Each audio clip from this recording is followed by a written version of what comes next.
He duplicado, sí, multiplicado por 2 los FPS y reducido la latencia del videojuego Gotham Knights, uno de los mejores videojuegos lanzados en los últimos años de la marca DC. Fijaos cómo ahora roza los 200 FPS con un frame time, una latencia de 5 milisegundos, y eso que aún no he aplicado toda la optimización que se puede aplicar. Pues ahora es el momento de aplicarlo tú. Hola a todos, mi nombre es Key Navarro y bienvenidos a mi querido Smart. Y en este vídeo te quiero enseñar una guía de optimización completa para los ajustes gráficos de Gotham Knights, uno de los videojuegos que más ilusión me ha hecho en los últimos años y que me tiene enganchadísimo últimamente, y te aconsejo aplicar esta optimización si quieres pasar de esto a esto.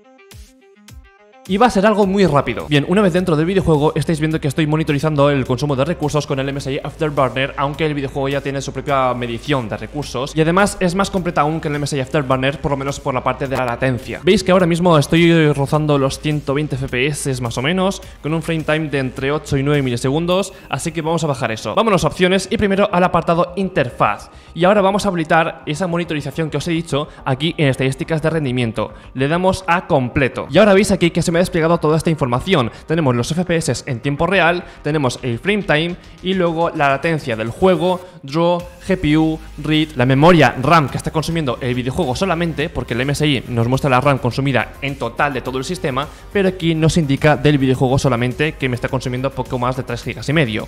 Luego justo debajo tenemos el consumo de VRAM, la memoria de vídeo de la GPU, y justo debajo tenemos DynRes, que significa Dynamic Resolution, resolución dinámica. Nos dice si lo tenemos activado o no. Y aquí nos vamos a fijar solamente en lo más importante, que son los FPS, el frame, game, GPU, memoria RAM, si acaso, que tampoco es que está consumiendo mucho, así que tampoco es de lo más importante, y VMEM, la VRAM. Vemos aquí que más o menos está rondando los 11,5 GB de VRAM de mi gráfica, que tiene 12. Flipas, vamos a hacer que consuma menos. Y bien, para empezar con la optimización nos dirigimos al apartado gráficos. Una vez aquí, vamos a ir poco a poco con cada parámetro, que aquí tenemos bastantes cositas. Para empezar, en básico tenemos modo de pantalla, y aquí, desgraciadamente, no sé por qué, el videojuego no incluye pantalla completa únicamente o de forma exclusiva. Tenemos pantalla completa sin bordes y en ventana.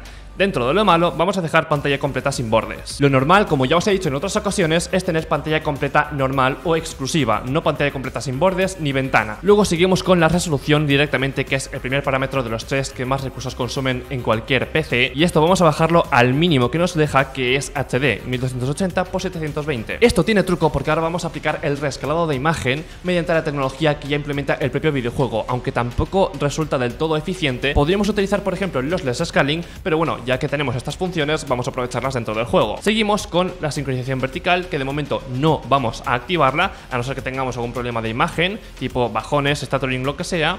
Seguimos con la calidad de resolución, que aquí simplemente es para habilitar la resolución dinámica, como hemos visto aquí, que ahora mismo lo tenemos desactivado, que tal y como nos explica aquí al lado, menos mal, ya nos da una pequeña explicación de en qué consiste este ajuste y también si repercute en algo en el rendimiento o no si modificamos su ajuste. Y ya nos dice que activar esta opción mejora el rendimiento, lógicamente, porque lo que hace es adaptar, cuando sea necesario, si hay demasiados objetos o efectos en pantalla, la resolución. Es decir, si hay muchos objetos, va bajando dinámicamente la resolución para mantener un mínimo de rendimiento. Y además nos explica que el tiempo de renderizado de la GPU, es decir, esto que tenemos aquí, aumentará y la resolución de la pantalla bajará para mantener la tasa de fotogramas deseada. Así que vamos a activarla. Y ahora hemos visto que se nos despliegan más parámetros. Y para empezar tenemos el límite mínimo de FPS deseado, que en este caso vamos a dejarlo en 60 FPS, que es el mínimo deseado, es decir, el que queremos conseguir sea cual sea la tasa de refresco del monitor y sea cual sea el equipo que tengamos. Pero si tenéis un equipo de muy bajos recursos, cosa que también será muy complicado que este videojuego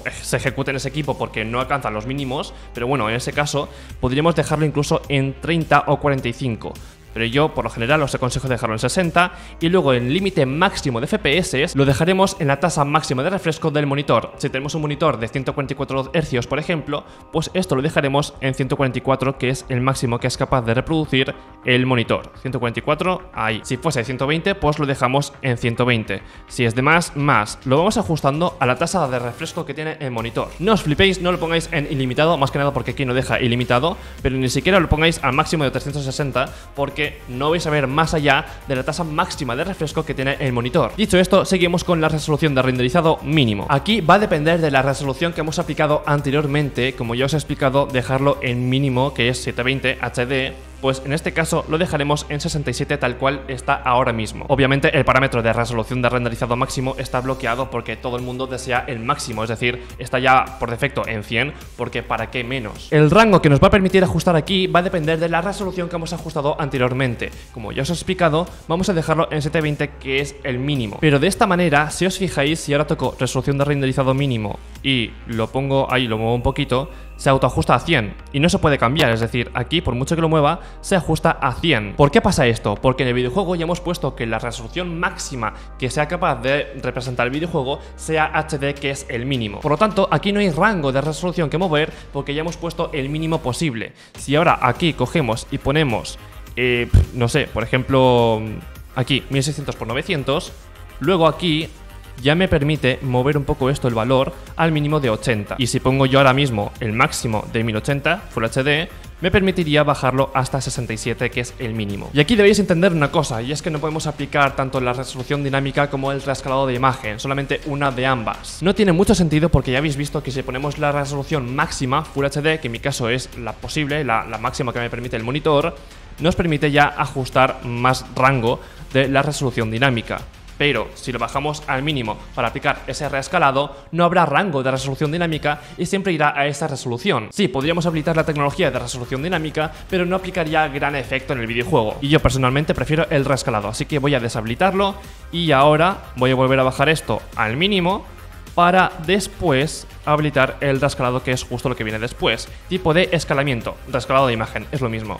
Y aquí tenemos varias tecnologías. Si habilitamos, primero tenemos el TAU generación 4, después tenemos generación 5 y ya luego saltamos al AMD FSR versión 2 junto al Nvidia DLSS, que en mi caso me lo muestra porque se puede utilizar, tengo una RTX, y después tenemos el Intel Chess. En mi caso voy a aprovechar que tengo una RTX y voy a dejar el DLSS. Después de eso tenemos la calidad de mejora, para ver si queremos orientarlo hacia tener una buena calidad, tener un equilibrado, rendimiento o rendimiento ultra, que en este caso es lo mejor para una mayor optimización. Justo debajo tenemos el nivel de realce, que hace referencia al nivel de nitidez del reescalado, como ya hemos visto anteriormente.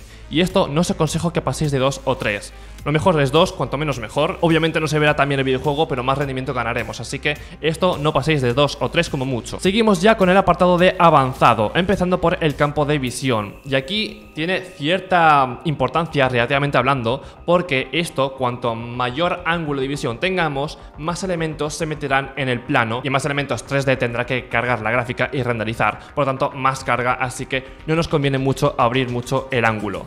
Aquí deberíamos dejar entre 74 y 80 como mucho, sin pasarnos más. Seguimos con trazado de rayos, el Ray Tracing, que vamos a deshabilitar porque esto consume una barbaridad de recursos. De hecho, próximamente haré un vídeo comparando el Ray Tracing activado y desactivado en múltiples videojuegos. Después de esto tenemos la distorsión por movimiento, el desenfoque de movimiento de toda la vida, y vamos a dejarlo desactivado. Yo lo suelo habilitar por el tema de efecto normal, que tampoco implica mucho rendimiento, pero bueno, en este caso, si lo desactivamos tampoco vamos a notar mucha diferencia y vamos a jugar más o menos bien, así que vamos a dejarlo desactivado y eso que nos ahorramos.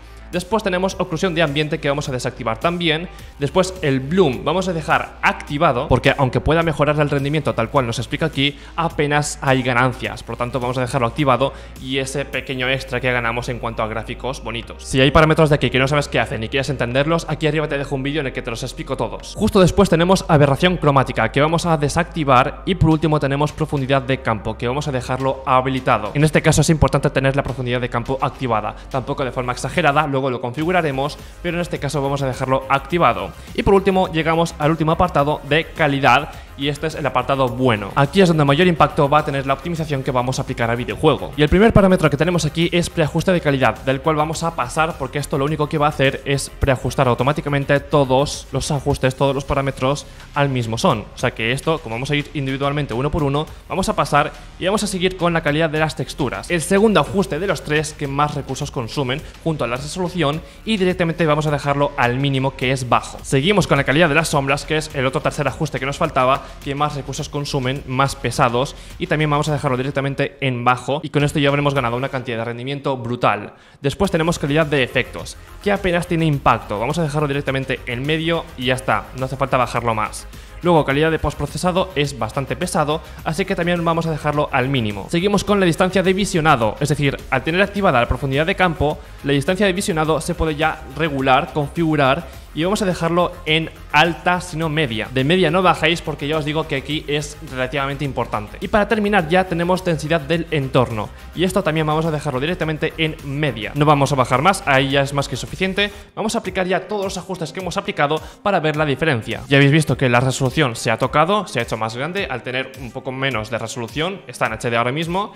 Y ahora si nos salimos del menú y volvemos al juego, vemos que tenemos 220 FPS. De los 210 y pico que teníamos antes, ahora 220, 230 casi, con un frame time de la mitad. Y como os digo, esto no es todo, o sea, no he aplicado toda la optimización que se puede hacer, sino que también hay aparte muchas más técnicas que te dejaré aquí abajo en la descripción en mi guía de smartimización. Con eso ya terminarás de mejorar toda la optimización, aumentarás los FPS, reducirás la latencia aún más, a 2 seguramente si no 1, y también reducirás la carga de los recursos, que también como hemos visto aquí, en esta monitorización, la VRAM, la memoria de vídeo, ha bajado de 11 GB y pico, creo que era 11 y medio, a 10. Y a disfrutar del gaming. Si te ha servido esta guía de optimización, déjame un buen like ahí abajo. Si te ha quedado alguna pregunta o duda sobre esta configuración, déjamela aquí abajo en los comentarios y te ayudaré. Y ahora haz clic aquí para ver otro vídeo sobre optimización o informática en general que te ayude a aprender aún más para mejorar el rendimiento o aprender más cosas importantes sobre este maravilloso mundo. Pero antes de eso, haz clic aquí para suscribirte al canal y así unirte a esta gran familia, secta y comunidad de informática. Dicho esto, me despido, nos vemos en el próximo vídeo. ¡Chao!